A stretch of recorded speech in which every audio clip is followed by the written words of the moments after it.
Fala galera, estamos aqui para mais um vídeo aqui sobre a nossa querida Ruy Lopes. E de novo temos aqui o Paul Keres de pretas, o Fischer de brancas. O Paul Keres já apareceu aqui no canal, então dispensa apresentações sobre ele. E o Bob Fischer também, né? Acredito que a essa altura do campeonato todo mundo conheça aqui o Bob Fischer. Então vamos dar continuidade aqui na Ruy Lopes. Eu queria pedir primeiro, para quem ainda não se inscreveu, que se inscreva no canal. Vamos se inscrever aí, apoiar o nosso canal. E sem mais delongas aqui, vamos direto aqui para a nossa abertura. A gente vai ter uma curiosidade aqui sobre essa variante, né? E a gente sempre estava vendo aqui as mudanças que o preto tem. Aqui ele jogava dama C7, né? A gente joga cavalo D2. E aqui a gente estava trazendo as mudanças do preto, né?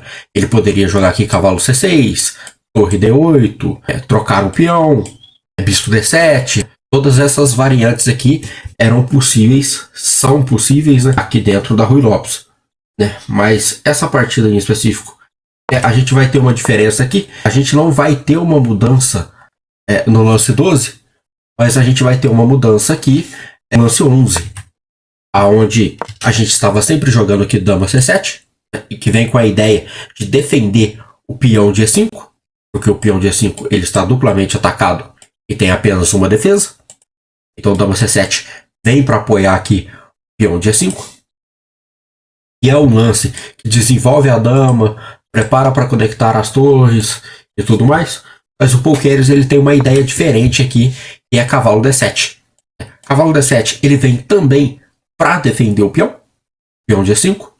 Agora, caso a gente venha a capturar o peão, ele também tem duas defesas, graças ao cavalo. Só que esse lance ele não é tão usual quanto o dama C7, porque, como eu venho falando, né, a gente tem princípios de aberturas aqui, a gente precisa conectar as torres e desenvolver as peças. Então, o dama C7 ele acaba sendo a melhor opção que a gente tem aqui, né? A opção mais utilizada. Mas o Keres ele vai mostrar essa ideia de diferente. E aqui o Fischer vai estar mostrando pra gente como que a gente pode estar jogando contra essa ideia. E nada mais é do que utilizar aqui os planos típicos que a gente tem, combinando sempre com estudos de estratégia e estudo de cálculos, né? Treinamento de cálculo. A gente precisa estar sempre fazendo aí. Então, o Fischer primeiro, ele vai vir a definir essa estrutura de peões aqui no centro. Ele toma o peão de C, né? Ele poderia sim tomar o peão de E também, né? Mas aí a gente daria a opção do nosso adversário tomar de cavalo aqui, e aí poderia só trocar e trocar no centro aqui. Mas o Fischer ele vem a tomar o peão de C, porque a gente tem uma resposta estratégica aqui. Estratégica não, uma resposta de cálculo. Caso ele tome de cavalo, a gente vai simplesmente dar um garfo aqui e ganhar uma peça, né? É obrigado que o nosso adversário ele capture aqui de peão, né? Não de cavalo, por causa do garfo que a gente tem aqui. Então, peão toma e cavalo D2. A estratégia do Fischer aqui é simplesmente aqueles planos que a gente já viu nos vídeos passados. Ele vai passar o cavalo para F1, cavalo E3, e mandar esse cavalo aqui para D5. E é assim que ele vai dar atividade para esse cavalo. É assim que ele vai desenvolver esse cavalo aqui na abertura. Então, dama C7, cavalo F1, cavalo B6. Foi o lance jogado aqui pelo Keres, né, que ele pode estar com ideias aqui de jogar cavalo C4, melhorando o cavalo dessa forma. E até mesmo já preparando para tomar o cavalo aqui quando ele chegar em D5, né? Haja vista que o Fischer ele costumava sempre jogar dessa forma, colocar o cavalo aqui em D5 e não em F5. Ele tinha essa preferência para dar essa certa mobilidade aqui para o cavalo. E aí ele gostava bastante de jogar esse cavalo para D5. Então o cavalo E3, torre D8. Torre D8 aqui ele é bastante lógico, né? A gente vem colocar a torre numa coluna aberta com um tempo em cima da dama aqui, né? Aonde a gente vai jogar essa dama é bastante claro, né? Em E2 é quase o único lance aqui, se não o único lance. Então a gente não pode simplesmente botar o bispo na frente, porque o bispo estaria cravado, E a gente perderia esse bispo, né? Não pode colocar o bispo D2, porque de novo estaria cravando o bispo. E fica estranho.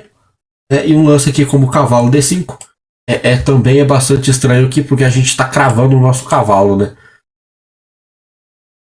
Acredito que o lance que o computador esteja dando aqui seja cavalo D5. Mas eu venho dizer aqui, galera, que não é legal que a gente fique estudando aberturas com o computador, né? Porque o computador, ele dá muito, ele tem muito cálculo. Ele não trabalha muito a estratégia e o fato da gente ser humano. Ele vem trabalhar aqui muito cálculo. O computador, ele calcula tudo. Então, ele dizer aqui que dama E2 é uma imprecisão, e provavelmente o lance que ele deve estar dando aqui seja cavalo D5, é legal que a gente preste atenção nisso. Então, quando a gente vai estudar aberturas, a gente costuma estudar pelo Chessbase, né? É uma base de dados de aberturas, né? Quem tiver interesse aí é só acessar no Google. Lá a gente estuda como os seres humanos jogam as aberturas, né? A forma como que eles resolvem os seus problemas dentro da abertura. Não como o computador está realmente mandando aqui, né? A gente pode entrar lá e ver se nessa posição aqui existe alguém que tenha jogado esse lance, né? E qual é a força desse jogador. Mas o interessante é que a gente estude aqui com o Fischer, que é um ser humano, e foi um dos melhores da história, e ele jogou aqui dama E2. Né? E não tem nada de errado com esse lance aqui, dama E2, né? Pode ser, ele perdeu 0,5 pontos por causa desse lance aqui, né? E o computador dá uma imprecisão, né? Porque ele tem uma justificativa de cálculo, e em vários lances lá na frente, esse 0,5 aqui, a gente consegue manter em alguma variante aí, né? Então, dama E2, tirada. E de novo, né? Na base humana de se ver, você está cravando as suas peças aqui, né? Não faz sentido nenhum. A gente não quer colocar problemas para si mesmo. A gente quer resolver os nossos problemas. Então, se a gente joga um lance aqui como cavalo D5 e se mantém cravado, é totalmente anti-intuitivo, né? A gente fazer isso. Colocar um problema de cravada para nós mesmos, né? Então, por mais que venha aqui com um tempo em cima da dama, eu ainda estaria cravado. Simplesmente estranho. Talvez ganhe o bispo aqui, mas aí toma, a gente tem um peão passado. A gente teria que estudar bastante essa variante aqui, né?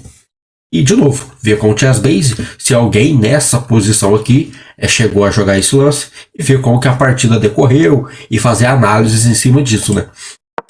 Mas o Fischer jogou aqui dama E2, bispo E6, tem aqui, lógico, cumprir um princípio de abertura que é desenvolver uma peça. Então ele desenvolve a peça, o bispo para E6, e o Fischer agora baseado em cálculo, ele vem aqui jogar cavalo D5, né? É uma casa que está extremamente defendida, extremamente atacada aqui no caso, né? E só existe uma defesa, que é o nosso peão de E4. Né?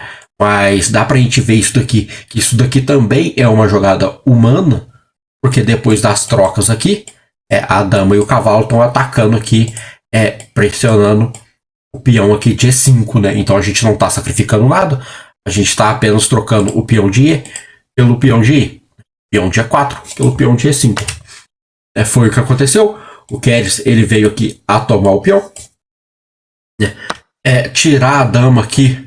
Acredito que tomar o bispo preto aqui já seja uma boa decisão, porque a gente tira o par de bispo, e aí todas aquelas manobras típicas aqui, a gente pode chegar a jogar elas, até mesmo um lance aqui como B3 e evitar o pulo do cavalo para C4 parece de ótimo tamanho aqui.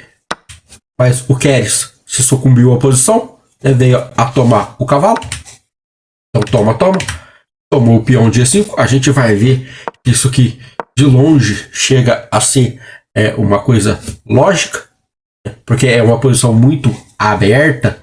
É lógico que ele está perdido, né? Não chega a ser lógico aqui a avaliação que ele está perdido, mas a gente consegue fazer uma boa avaliação aqui de que as nossas peças aqui elas estão fazendo um ótimo serviço aqui na ala do rei, né? Então, mas também as dele também estão tendo uma ótima atuação aqui. Então é muito difícil que a gente avalie isso daqui, que a gente está ganho, né? No máximo, a gente não está pior. E está até bem por causa do nosso par de bispo aqui. Então ele joga um lance como torre A7, que defende a sétima fileira aqui. É um lance que a gente já viu aqui no canal que é jogado. Torre A7 para defender a sétima fileira. Então bispo F4. Bispo F4 a gente desenvolve a nossa última peça aqui. E ainda mais com o tempo em cima da dama aqui. A gente poderia estar dando descobertos aqui, né? Onde defende o bispo, ataca o bispo lá. Já são ameaças. Então a gente ganha um tempo em cima da dama, ao mesmo tempo que desenvolve a nossa última peça.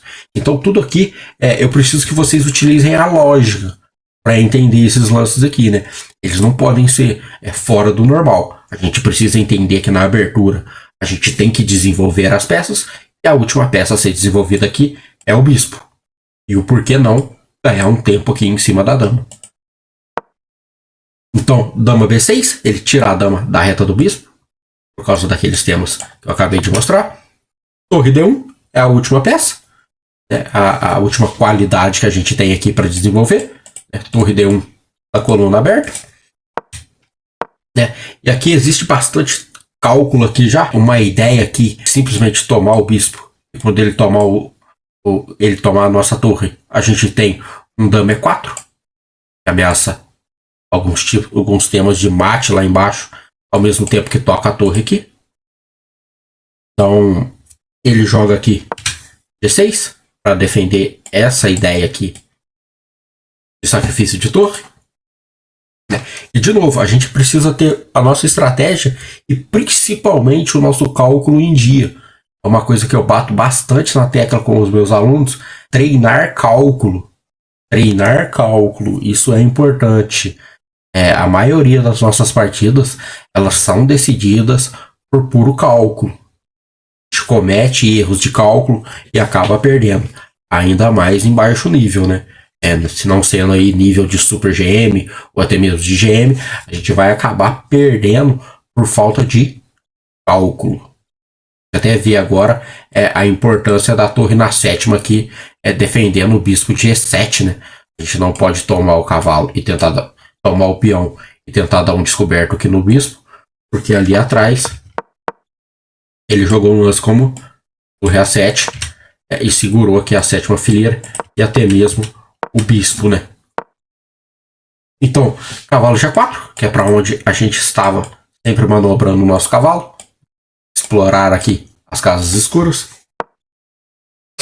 Cavalo C4, que é para onde foi o cavalo. Ataca o peãozinho aqui.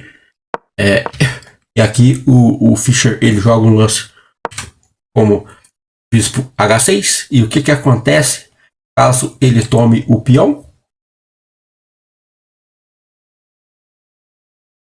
Tome o peão de B2.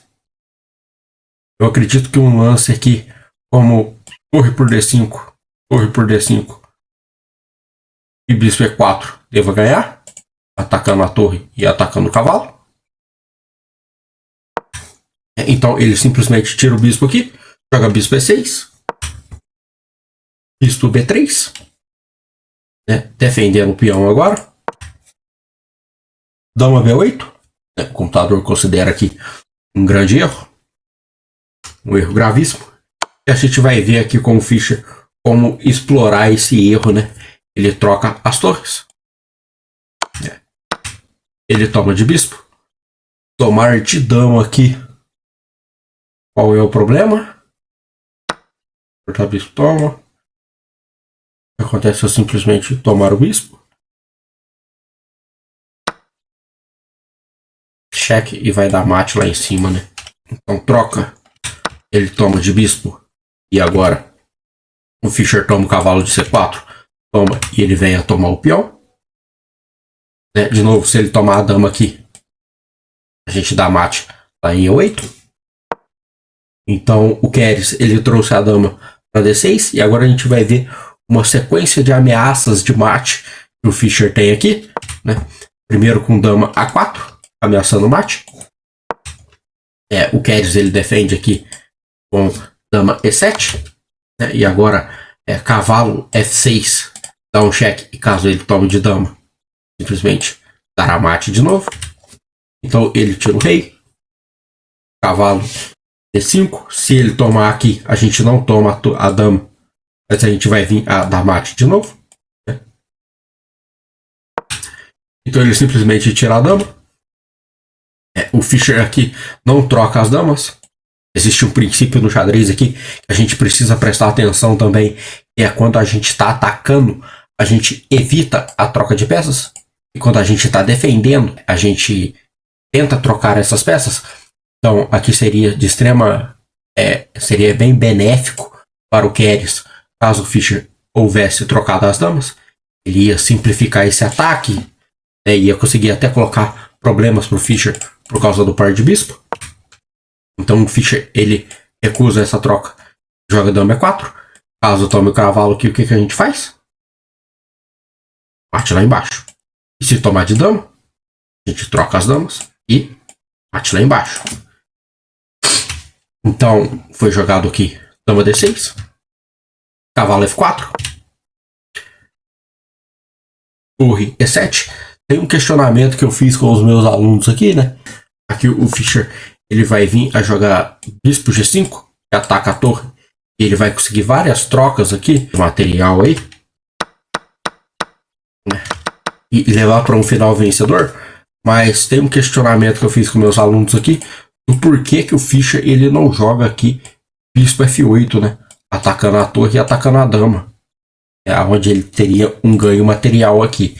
A gente entra naquela questão do cálculo, né? O Fischer ele tinha um poder de cálculo muito grande, né? Igual todos os Super GMs aí eles têm. Então, certamente ele calculou aqui, né? E esse final aqui ele era vencedor para ele. Então ele nem tentou calcular, ou tentou, né? Mas viu que teria alguns problemas ali, caso ele simplesmente ganhasse a torre, né? Esse final aqui é muito mais fácil para ele converter. Aqui acabou a partida. Para ele converter do que se ele simplesmente tivesse ganhado a torre ali, né? O plano aqui ele é bastante fácil, bastante intuitivo. Ele vai apenas criar um peão passado distante da ala do rei aqui. E quando o rei for para lá, esse rei vai para cá e toma esses peões aqui. É lógico que ele vai levar o rei para lá para isso, para tentar empurrar o peão. E quando o rei chegar lá, a gente pode simplesmente inverter as coisas e começar a colocar problemas para o lado de cá. É mais fácil falando do que fazendo, mas a ideia é basicamente essa. A gente cria um peão passado distante aqui, o famoso boi de piranha. Quando o rei for para lá, a gente muda as atenções para o lado de cá e acaba convertendo esse final aí. Então o Keres entendeu isso, o Fischer entendeu isso e o Keres acabou abandonando aqui a partida. A ideia é que todos os planos aqui, eles se repetem, né? Então, os planos de passar o cavalo aqui para a ala do rei, manobra do cavalo, o posicionamento do bispo. Lógico que aqui o bispo ele foi para F4, porque ele ganhou um tempo em cima da dama, mas tudo aqui, todos os planos aqui foram bem típicos. A gente tivemos esse lance de torre, que ganhou um tempo em cima da dama, e dama E2, chegou a ser explicado no vídeo. Esse lance aqui que foi puro cálculo, né, do Fischer aqui, que acabou criando bastante problema, porque ele entende aqui que a atividade das peças dele vai dar compensação para ele nessa variante aqui aberta, né. E aí o bispo F4, ele ganha um tempo para desenvolver uma peça, um tempo aqui em cima da dama. Então, lembrar desses planos típicos, que de novo a gente vem trabalhando aqui, a gente não defende o peão aqui G4 com D3 ou com cavalo C3, porque a gente quer jogar aquele planinho de C3 e D4. Então, roque, a gente vai ver essa variante aqui, que a gente chama de variante aberta aqui da Ruy Lopes. Acredito que no próximo vídeo, ou nos próximos vídeos aí, a gente vai ver essa variante. Mas roque aqui tem a ideia de C3 e D4, por isso a gente não defende o peão com D3 e muito menos com o cavalo C3 aqui. E depois de bispo E7, aí a gente joga a torre 1 defendendo o peão e ameaçando tomar o cavalo e tomar o peão aqui. Então o nosso adversário ele precisa defender essa ideia, defendendo aqui o defensor do peão, né? E aí D3, C3, tudo com a ideia aqui de jogar D4, né? E D4 agora não, por causa da cravada. Então H3 segura a cravada. Atacou o nosso bispo espanhol, a gente o defende. Depois faz o D4 aqui. É o nosso primeiro plano, né? Depois de cavalo D7 aqui, a gente tem em mente que o nosso segundo plano é fazer a manobra do cavalo. Resolver os problemas de falta de desenvolvimento aqui, executando a manobra do cavalo. É uma coisa que vem sendo falada aí há bastante tempo. E lembrar de sempre desenvolver todas as suas peças. Não deixe nenhuma peça para trás. Desenvolva todas. Certinho, galera? Então fica assim o vídeo de hoje. Com essa variante aí, mudando aí no lance 11. Cavalo D7 e a forma como o Fischer ele veio a arrebatar essa partida aqui contra o Paul Keres, que era um fortíssimo jogador. Eu encerro o vídeo novamente pedindo para se inscrever aí no canal e até o próximo vídeo.